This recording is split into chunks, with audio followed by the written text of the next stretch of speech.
Welcome back to Season 12 of the Neuroscience Meets Social and Emotional Learning podcast, where we connect the science-based evidence behind social and emotional learning and emotional intelligence training for improved well-being, achievement, productivity, and results, using what I saw as the missing link. Since we weren't taught this when we were growing up in school, the application of practical neuroscience. I'm Andrea Samadi, an author and an educator with a passion for learning, and launched this podcast 6 years ago with the goal of bringing all the leading experts together in one place to help us to apply this research in our daily lives.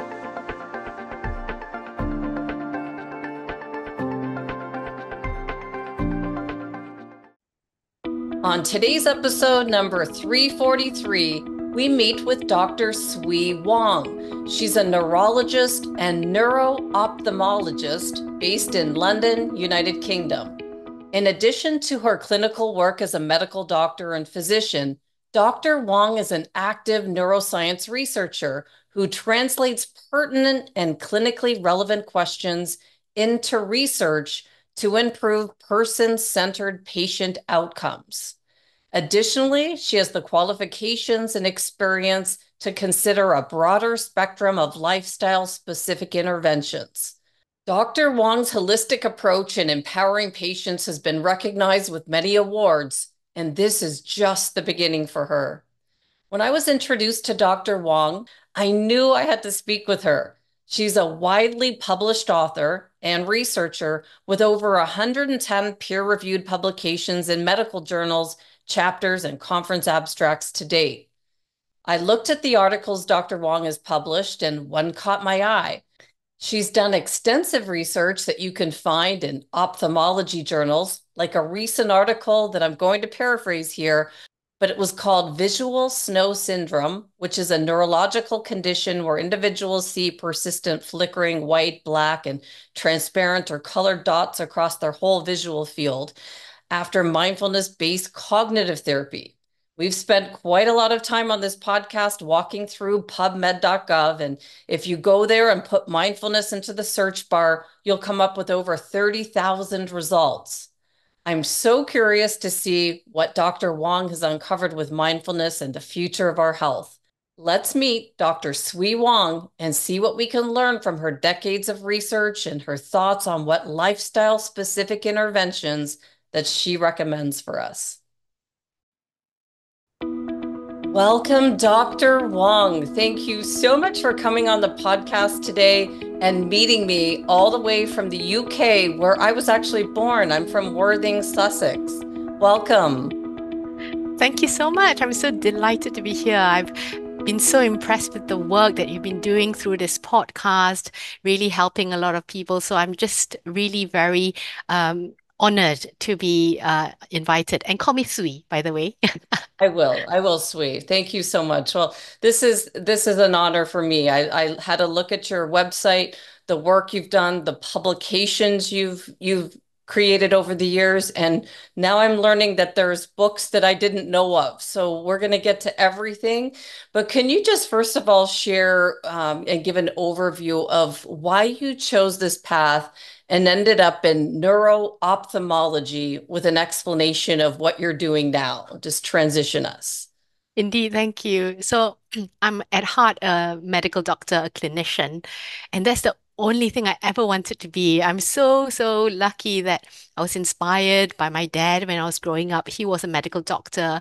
He would talk about the lives that the kind of people who come to see him, the diagnosis he made, the ways that he's helped them. So it touched me so much. So that's the only thing I ever wanted to be. I want to be a doctor to make a positive change in this world. So that was the genesis of it all, which then I went to medical school. I loved all of medicine. I loved all of medicine, and I couldn't choose what specialty. And then I came upon the rotation of doing neurology. And wow, I was so impressed by how we can use our skills, the art of medicine, combined with the science of thinking through things in a very methodical way, using really our hands and our thinking to get to the diagnosis and assisted by investigations where appropriate and really having the change to help people. Because back then, when I first entered neurology, that would be 25 years ago. It was a case of there was this perception that there is not much we can do for people with neurological conditions.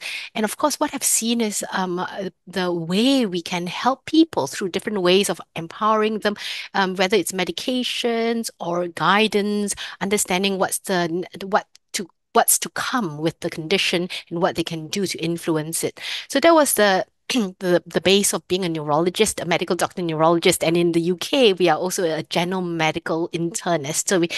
So we look about the whole body as a system.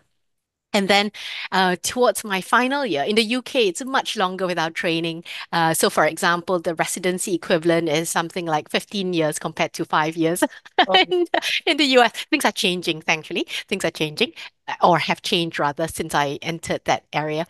So, towards my final years, so equivalent to a senior resident in the US in neurology residency equivalent, I thought, you know, the vision side of neurology is so important, and I feel I don't have enough of an exposure to it to be really good neurologist. So I went to a leading expert in this area, went to learn from him, and I was so inspired that I continued on my journey. So I continued further training to become a neuro-ophthalmologist. So my practice is as a neurologist with a focus and expertise in the vision side of neurology, so neuro-ophthalmology. it's really cool because I follow Dr. Andrew Huberman, right? And so I Yes. right? So I've got a lot of practice saying ophthalmology because that's a Yes. hard word to say, but I've heard him say it over and over again. And I didn't know before listening to him that our eyes are actually attached to our brain, that they're an Yes. extension of the outside of the brain. I didn't know this. This is Some people think of the eye as an extension of the brain, or depending on where you come from, the brain may be an extension of the eye. wow. True, true. Interesting. It's all connected. It is. Well, so you gave us a good overview of where you got into this. Now, when you mentioned when we just came on that you have 4 books, this is the direction that I've been interested in with the podcast. Like it really took a turn around the pandemic time towards health and wellness. And then I started following Dr. Perlmutter, and he Mm. was doing Alzheimer's prevention strategies. And I was starting to really see how important our brain was. Of course, Dr. Daniel Amen over here. We went and got our brain scanned, my husband and I, just to see, we were curious, like what's going on in our brain because we don't know. So I just wonder when you're looking at eye health, what other neurological disorders come to mind for preventing in the future for us, like Alzheimer's? And then could you maybe go through your books? Because I see they're all tying in.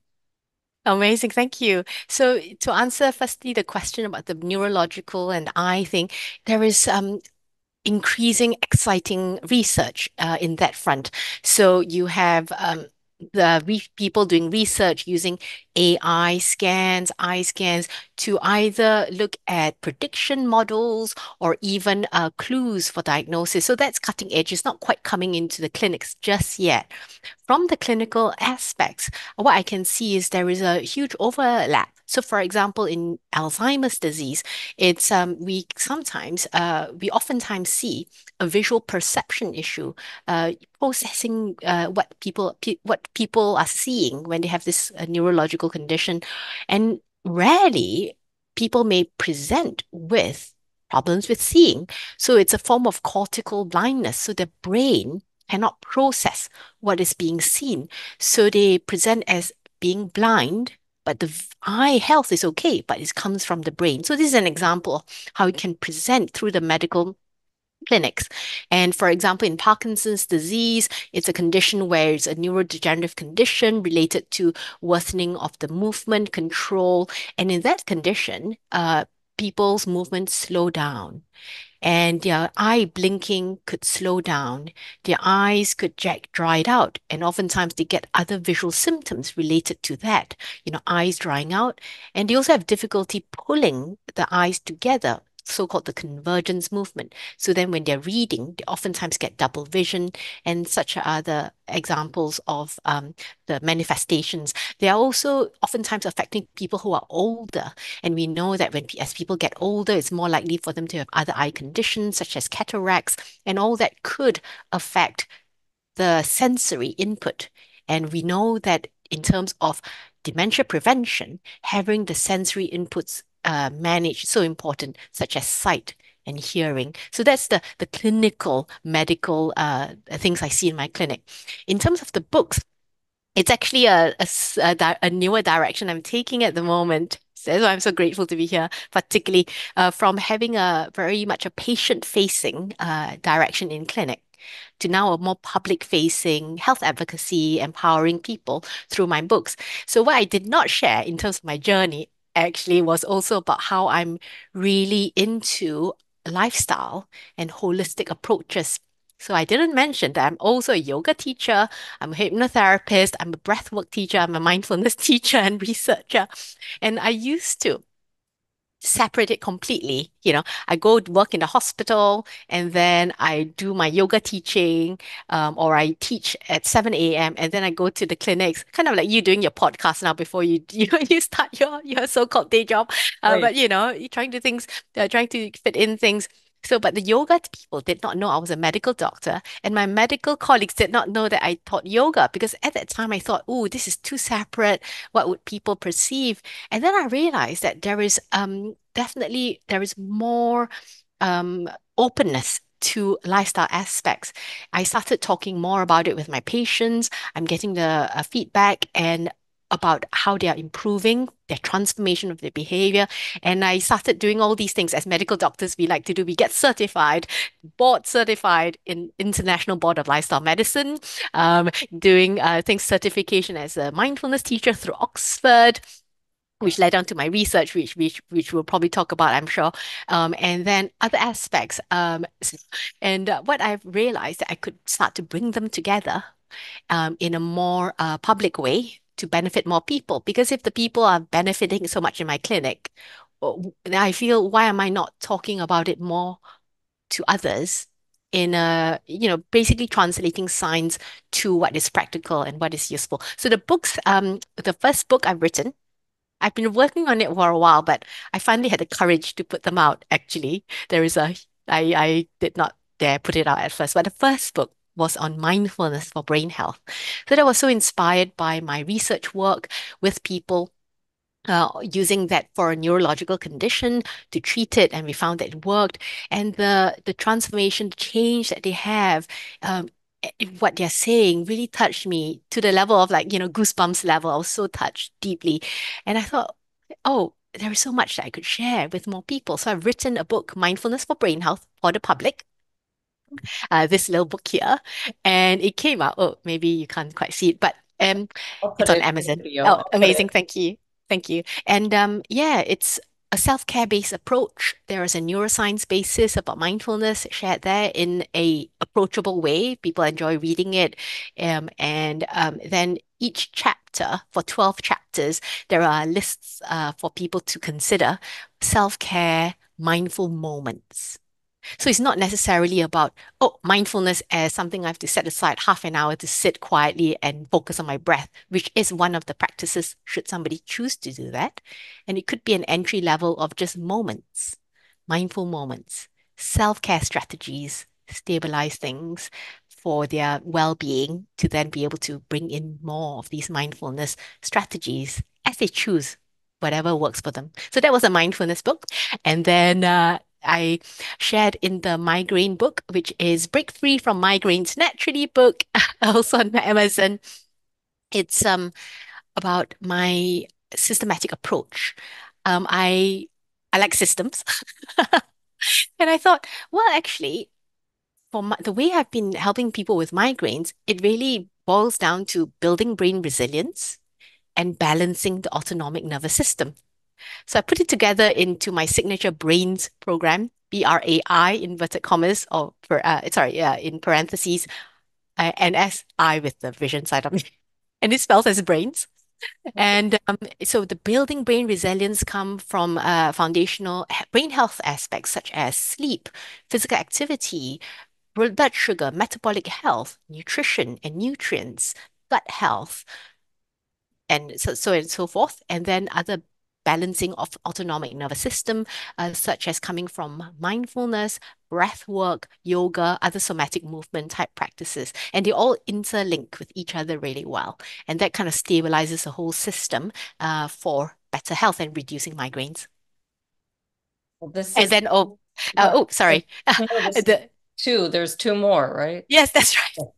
The This two. is crazy because I'm an author as well, and I know what it's like to put one out into Yes. the world. And when you were talking, like you didn't know you had so much to share, but you were hesitant. I remember that feeling. Yeah. And when my website went live, I was like, Yes, you know, absolutely.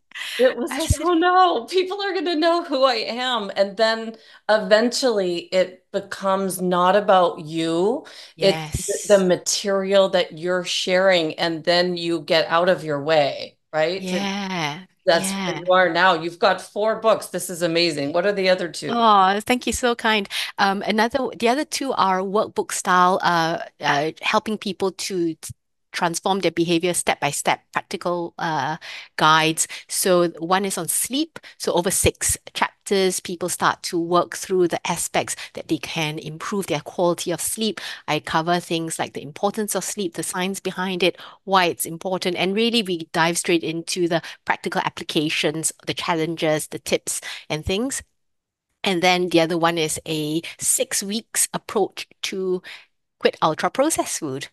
As we know, ultra processed food is rampant in the US, for example. I think the latest statistics, if I'm not mistaken, is 60% of food in the US is ultra processed. It's not about vilifying things, it's more about actually understanding what's the impact on our health, and with understanding, create choice. Because some people, they may not realize it, or some people, they may go, oh, why am I really so why am I craving certain types of foods all the time? And understanding that actually it's not about them being weak, inverted commas.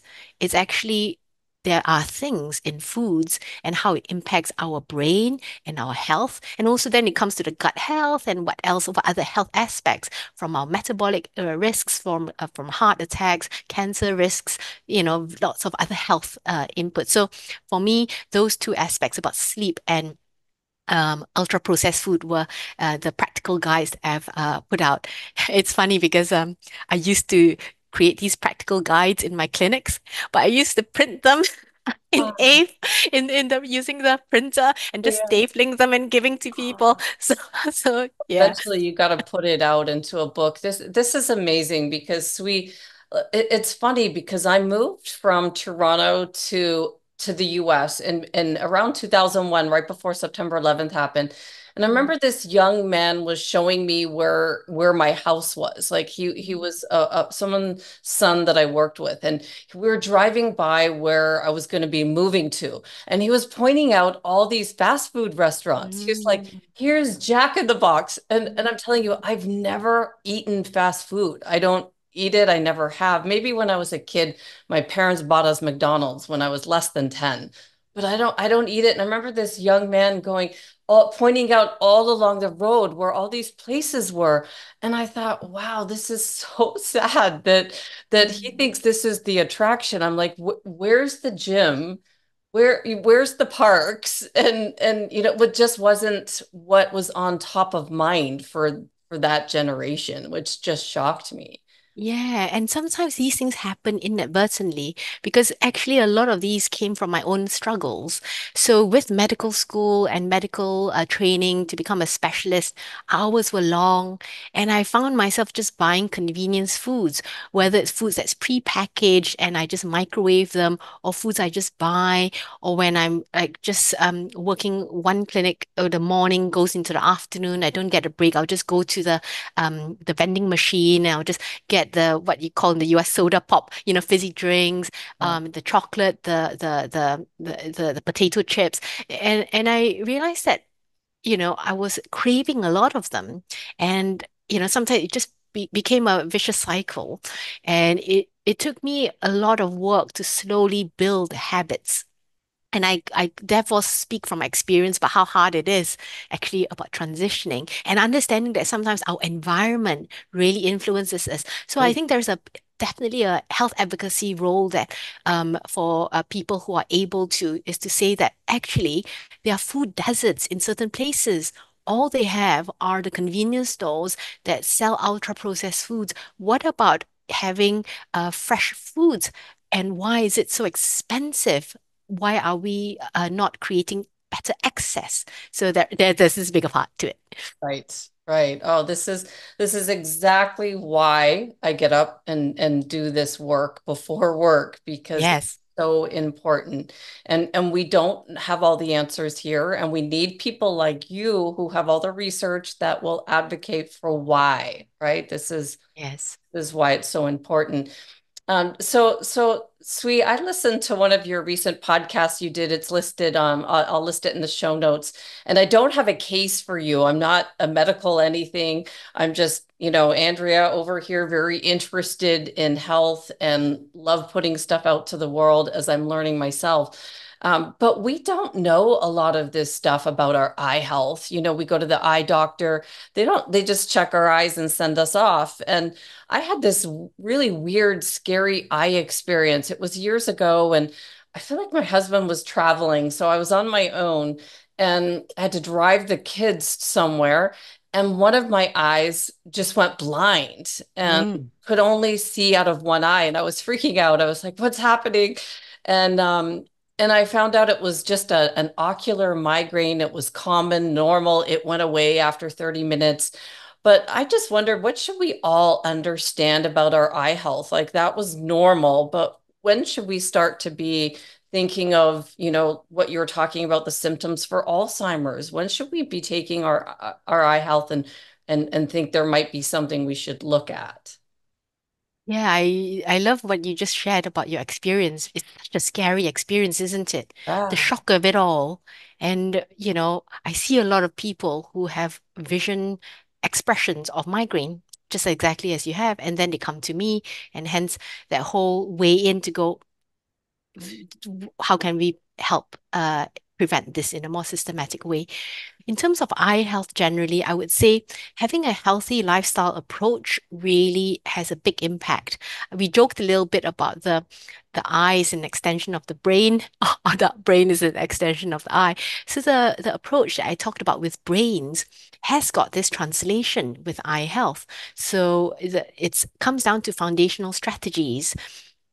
The practices that we do that gets to a regular sleep pattern helps with things like clearance of toxins, and reducing inflammation, improving stress responses, and all that will help with aspects to do with the eye as well. Improving on blood sugar regulation. We know that is so important with our eye health, reducing the risk of cataracts or other conditions affecting the blood vessels in the retina, at the back of the eyes, for example. Eating healthily, the gut health, the gut-brain axis is there is also the gut-eye axis. It all links because the hormones or the molecules that's created by our gut just go across our whole body, and there is that interface with other things such as reducing inflammation or energy pathways and antioxidants, so and so forth. Um, so what other things?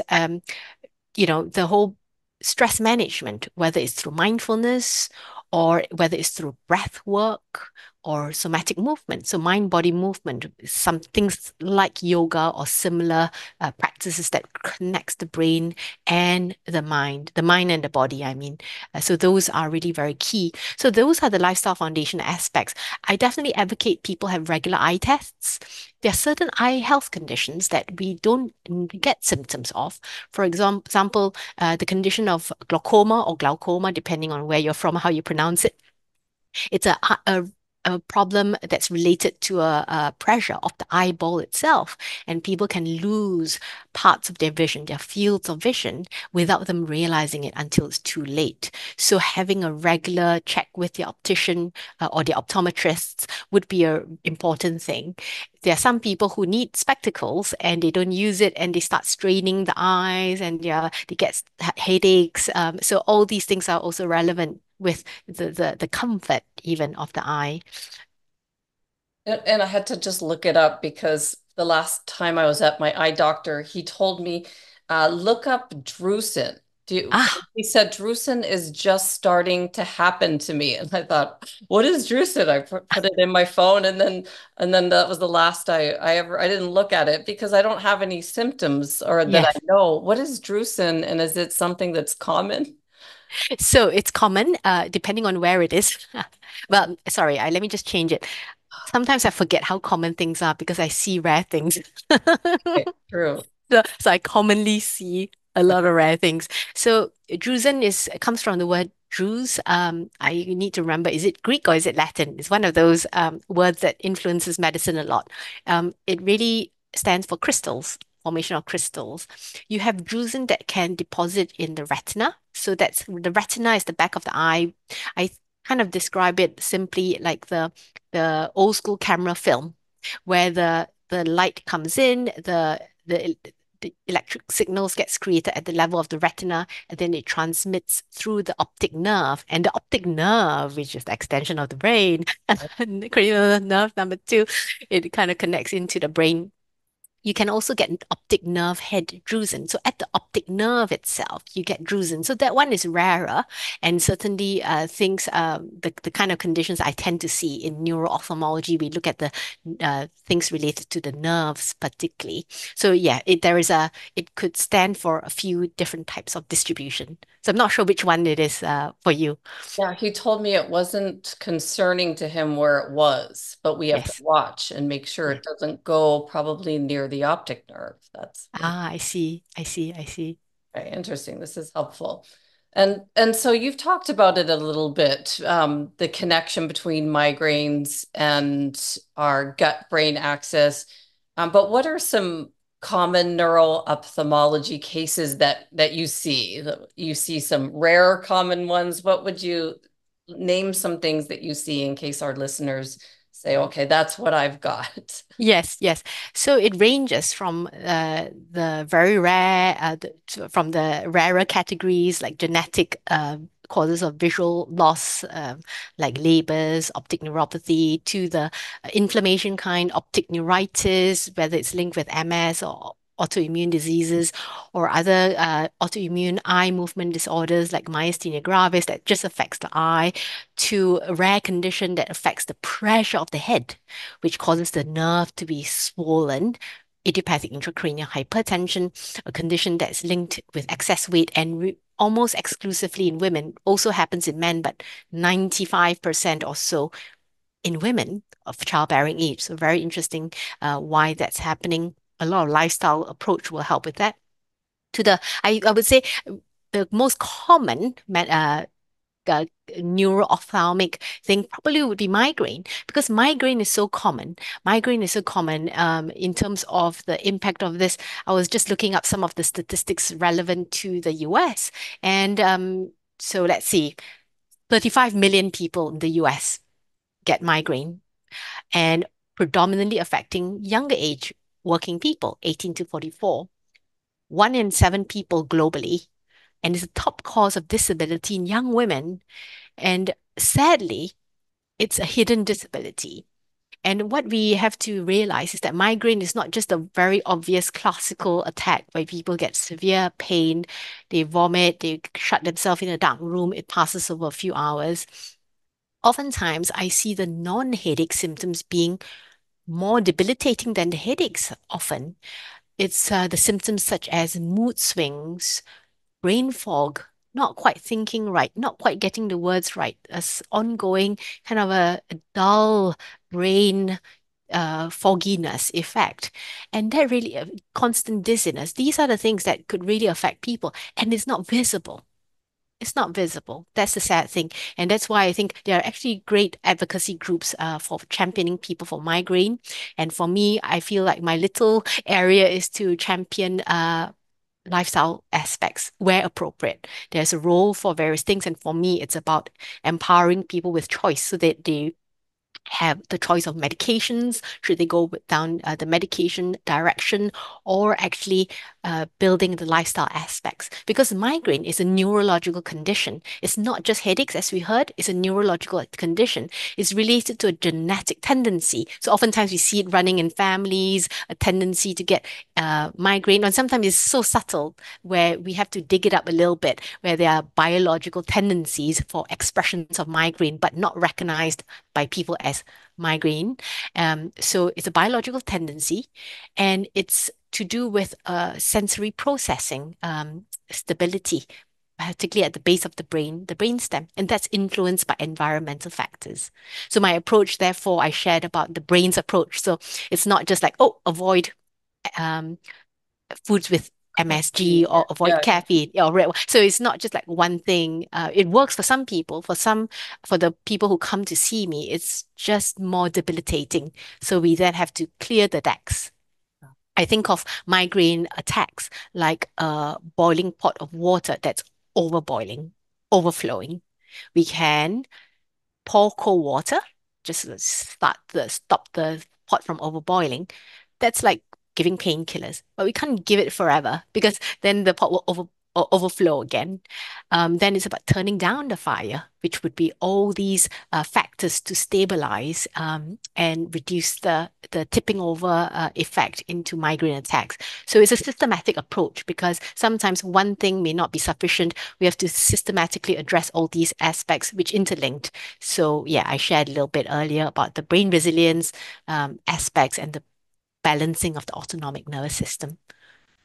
There's so much, and I love how your books and everything is coming into your practice because I can see um, how you would be doing this and bringing this knowledge to your patients, which is why when I looked at your publications, I saw now I don't know like when you go to pubmed.gov, I've been going there and learning probably since 2014, and it still is a lot Mhm. because we don't have or an average person doesn't have training in what to look for.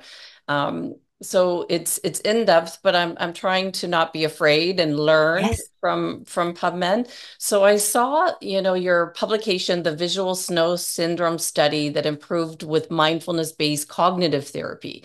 And I thought when I was learning, I took a certification for neuroscience, and we had to go on PubMed and learn mindfulness is like, I don't know, 37,000. You put that word in and you bring up tons of studies. So I just wondered, first of all, where did you get your mindfulness background from, which you've kind of covered, but then what did you learn from mindfulness with that study? Yeah, that was a really interesting story. So I talked about being a clinician, and for me, part of delivering impact is delivering high quality research because I feel that I have a duty in some ways because I am trained in a clinical way, so I know what are the questions that's relevant in the clinic. I have the research background, so I've got research training and I know how to do good quality research. And I'm also really passionate about lifestyle things, including mindfulness. The mindfulness thing, it started off with there was this long-standing concept in my mind that, oh, one day I shall learn to meditate. This concept that one day I'll get there. But I always felt that I was too, restless to be able I can't do it well. Yeah, I just told to sit and observe my breath after, about 5 minutes. I'm like, okay, I think I'm done. But what that was like as I was younger. And then I started to get into yoga and I started to learn and practice yoga as part of a mindful movement approach, synchronizing my breath, getting in tune with my body. And then I'm starting to practice a mindful approach with then developing a sitting practice.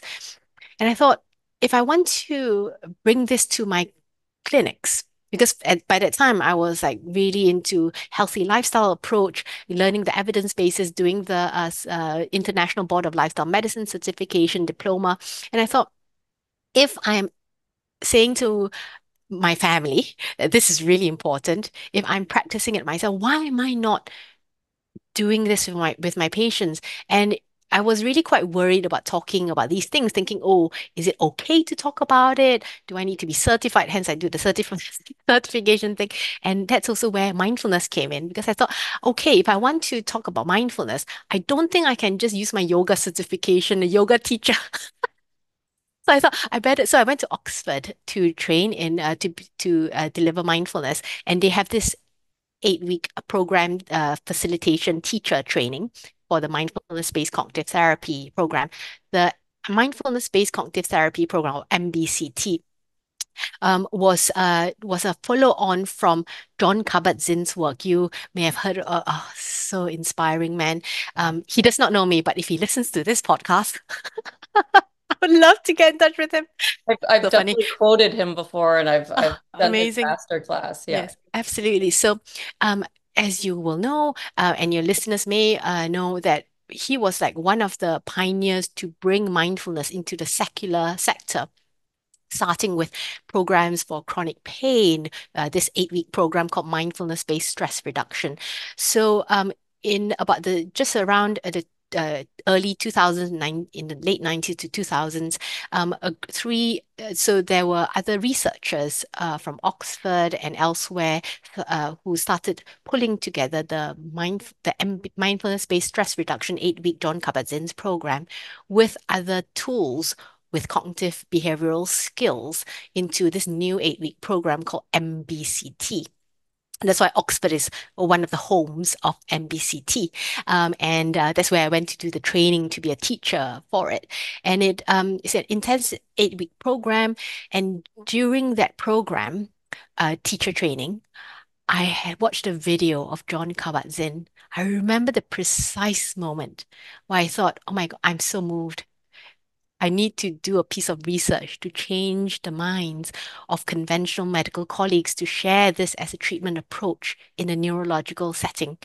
And I also see my job as, in the clinics, I see neuro-ophthalmology, and I was seeing people with this condition called visual snow syndrome. Visual snow syndrome is a condition where people are getting a lot of visual symptoms from snow or static across the vision, like the out of tune analog television, like or noise inverted commas in the system. They see lots of excessive floaters, after images, and a whole variety of visual symptoms. And their eye tests are normal.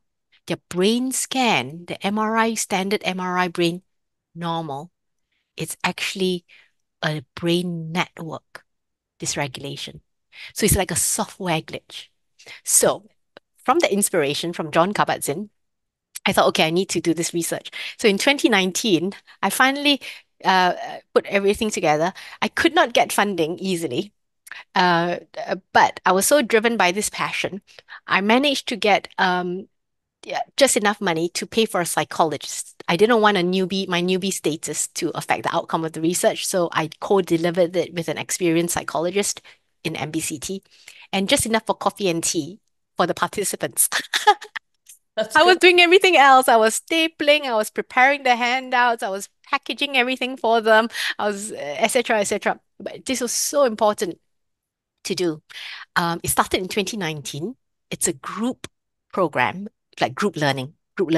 And the first group finished in March. Well, actually the last week of February 2020. And Wow. then you know what happened? Right. Coronavirus pandemic, which means in the National Health Service in the UK, research stopped Oh yeah. but because everybody go to the front line to do COVID-19 work for the health for the public. So research stopped. And of course, it's a group program. You know, people cannot meet because of coronavirus pandemic. So there I was thinking, oh, that's it. After so much effort. Oh Uh, wow. Sweet. But But what happened was there was an opportunity. So that was the time to do an interim analysis. It's the first time you have this online conference programs in big neurological conference. I presented my data in the American Neurological Association. It was a virtual meeting. The results were amazing just from this first group with the questionnaire 0 to 10 scale. And that allowed me to reach out to a charity called Visual Snow Initiative to then ask for funding for the functional MRI. Functional MRI is not the standard MRI people get in their clinical care. It's a research basis. It looks at brain network connections. And we know that in the people with visual snow syndrome, there's a dysregulation, like a software glitch, brain network connection change. So I got the money to then add on functional MRI for the second and third groups that went through it. And we finally finished it in 2022. We presented the results. It showed a change in the brain networks. Holy moly, that's wild. Just, yeah, just with training the brain, just with training the brain with mindfulness techniques. That was really powerful. And it was also the first study to show a treatment for this condition in that way, actually, because I was very touched by the stories of people suffering from this condition, where people firstly didn't really understand, they felt stigmatized, they felt dismissed, and there was no treatment. I mean, people offer various things, but not really evidence-based. And I thought, I need to do something useful here, present research done properly, so that led to the next bit where now we're doing the gold standard, which is what we call a randomized control trial, where people get randomly allocated to either get the treatment or a control group, which is standard of care at the moment, which means no treatment. So we have head-to-head comparison. So you're well in the weeds of our randomized control trial. So yeah, that is kind of how it evolved. And it was that moment John Kabat-Zinn inspired me, which is why I said if I ever get to meet him, I will thank him in person. I thanked him in my book, Mindfulness for Brain Health, and I thanked him in my research paper. I don't think he ever gets to see these things, but there you go. Well, oh my goodness, I've reached out to so many people for these interviews. You should just send him and let him know. Like find him online and send it to him and say thank you. Just he'll get it. Yeah, yeah, Do that. yeah. It's important, I think, for people to know, like as especially as you get out into the world Yes. and you're putting your books out into the world and helping people, you have no idea how many people it's going to help. Like I didn't know the outreach of this podcast until I started looking. I began 6 years ago and it started, just maybe 30 to 100 downloads. I thought, okay, it's, my mom and my friends. Thank you. Thank you. And then it just was in that first year, it went exponentially and Wow. globally. And then it just kept, people want to know this information. Um, Yeah. we don't get taught this in school. We go through our education system. I started with social emotional skills. We don't get taught, that in school, but it's starting now. And then I went the direction of neuroscience and health around the pandemic time. Yes. Around the time that it became obvious I couldn't talk about anything else. This was at the forefront of what I started getting guests. People would come to me and say, I want to talk about gut brain access. I'm thinking, okay, I will. Let's talk about it because I don't know. And that's when the podcast turned. And so, as people influence you and you'll influence others, I think it's important to let people know. So I hope I'll do some research and see if I can find where you send it to, and I'll let you know. Oh, that'd be amazing. I sent various emails actually and Oh, do you have contacting people who kind of knew him, but I don't think my emails ever reached him. So actually post would probably be a good idea, but I'm not so sure what's the correct address. And I must say that I love the work you're doing, the mission you have with your podcast. And yeah, I think the listeners listening now and the reach is really a testament to the good that you're putting out there and the thirst for that knowledge. So yeah, thank you for doing all that. Thanks so much, Sui. And it really helps to have guests like you when I do episodes and I have to write them myself, it's so much effort and takes a lot out of me, doing this before work and on the weekends. But when I Amazing. interview someone like you, it's so much easier because you have the knowledge and then I just do the questions. And this is my joy, really. But it is so important that someone is helping to navigate and showcase. I figure, why not? Why not gather everyone in one place and showcase the work you're doing? So thank you for being someone that I can interview because this is what's exciting for me. Oh, wow, amazing. Thank you. So you talked a lot about now how you took your mindfulness and where that came from. And as you were talking, I just went straight to, the pandemic time. And this is when I started getting asked, let's cover gut-brain axis. And I started getting people coming to me like Neurohacker Collective that I only saw online. And then suddenly I get to know, well, who are the people behind Neurohacker Collective? There's an organization that create supplements for gut health and focus and then Dr. Perlmutter and his Alzheimer's prevention work. And so I came up with these top 6 health staples, really from listening to, what was out there, like daily exercise, sleep, healthy diet, gut microbiome came in as huge. Intermittent fasting came in as a way to cleanse ourselves, get rid of zombie cells naturally without taking anything. And then, of course, stress reduction. I had 5 in the beginning, and someone said, don't forget stress reduction. You're missing one. So when you look at those, do you see anything that you would add to those for helping us to age gracefully with your knowledge and research? I love your list. I was looking at your list in preparation of this podcast. I was just thinking, oh, this is such a wonderful list. I will put in one thing to add. Well, perhaps it's a spin on it. And I just wanted to add a little bit to what you have listed out so beautifully. Certainly, a healthy diet. What I would also say is not just the macronutrients. So, in terms of the proportion of how much protein or our or carbohydrates or healthy fats. It's also about um, the nutrient density. So remember the micronutrients. So it's things like we get from having a whole variety of plants, the different colors from the plants, whole foods based, so that, there is then the link in with the gut and stabilizing of our blood sugar, how we can time our foods, our order of foods, the types of foods, the kind of composition for stabilizing our blood sugar. So I wanted to add in there for sure. The thing about intermittent fasting, definitely there's a role for that in terms of the rest of the gut. And also there are nuances that I oftentimes say to be aware of, like for women versus men, how many hours. Also having the sensitivity for some women where they may have a history of being very focused on food and to be aware of that it doesn't become a food restriction method based on some people with certain eating patterns or even at its more difficult aspect of eating disorders. So being sensitive to that, I think I'm always aware when I talk about, and people ask me a question of, oh, should I do intermittent fasting?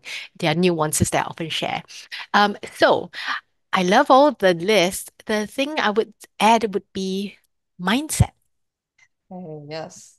Yeah. Mindset is so key. And for me, it's actually about not about the striving, optimizing, being the best. It's actually more about the quality of it, that sense of allowing, the openness, curiosity, non-judgment, kindness, that whole care kind approach.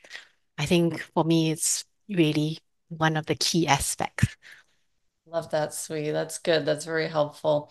So we're kind of getting to the top of the hour here, and I just want if people want to reach out to you, what services do you provide? Just give us an overview of how you're looking to transition now to getting yourself out into the world. What would people do to reach out to you?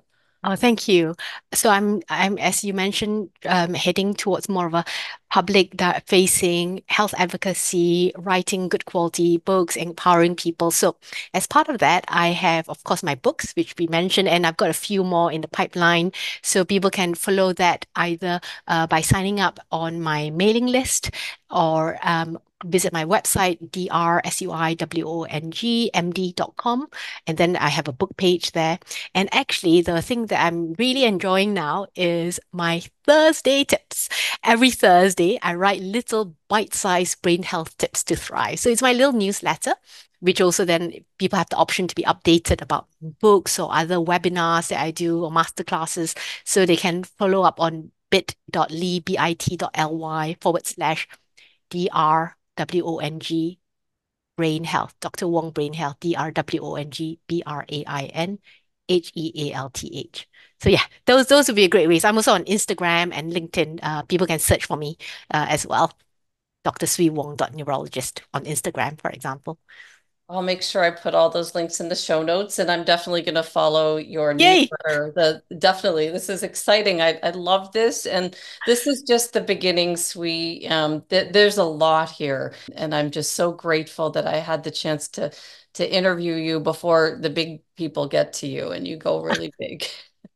Oh, I'm so privileged to be here. I'm so glad and grateful.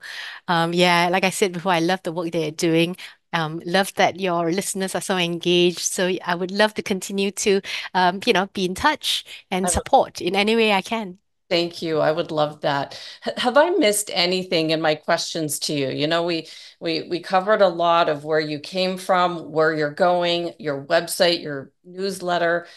If you're going to think about, words that you would say, what have I missed any topics that are important here? Um, oh, actually, you haven't missed, but if you don't mind me adding that, just been people being in touch, particularly as we spoke so much about migraines. I do have online programs that people from the US can join, mentorship programs or master classes on migraines as well. Um, so they can follow the links that you'll put in your show notes. In terms of anything else. I would say we have covered the important things, and I just wanted to leave people with this approach of caring for ourselves is part of also being able to care for others, and this gentle, kind approach to it all is really key because I think sometimes when we talk about optimizing things, improving that, we have to realize that there is another side to the coin as well. If we add in that gentleness, that openness, that curiosity, because what we know today, maybe something that we realize is not quite the full picture. So that whole openness, that, curiosity really, and then also the kindness to ourselves and to others. It's really good advice and timely for me. I just did an aura reading. So I went Oh, nice. in Arizona, we can go and get our aura read, but I was interviewed on someone else's podcast and they said, Andrea, I see a lot of deficiencies in your aura. Oh, And I thought, I'm meditating, I do the infrared sauna. yes. And he said, you need to be more kind to yourself, like you Ah, just said.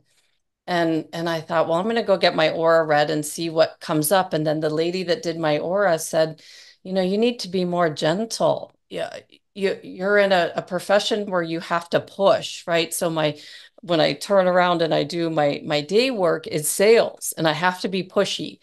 Um, and she gave me the advice to be more gentle and calm mm. and just exactly what you ended up with. So it was timely advice for me to hear it because it's the second time I've heard it to not be so hard on myself, to that there's always another side when we're learning. Don't go all in, just be open to where it might take you. So thank you so much for that advice. Oh, absolutely. Absolutely. Thank you so much for sharing that. I really appreciate it. Oh, and you're in Arizona. I may be going to Arizona next year. So I'll reach out to you. We'll Oh, go for a please hike do. somewhere. I love Oh, Arizona. goodness, please do. This would be really cool. Dr. Wang Sui, I want to thank you so much for your time meeting with me today. This is just the beginning. We're going to be good friends. You're going to come. I'll take you on the mountains Oh, and yes. I'll pick your brain the whole hike. So you'll Yes. need no book out. But I just want to thank you so much for helping us to all make this connection with our brain health and longevity with your background. So thank you so much for this. This has been a blast. It's a great pleasure. Thank you so much, Andrea.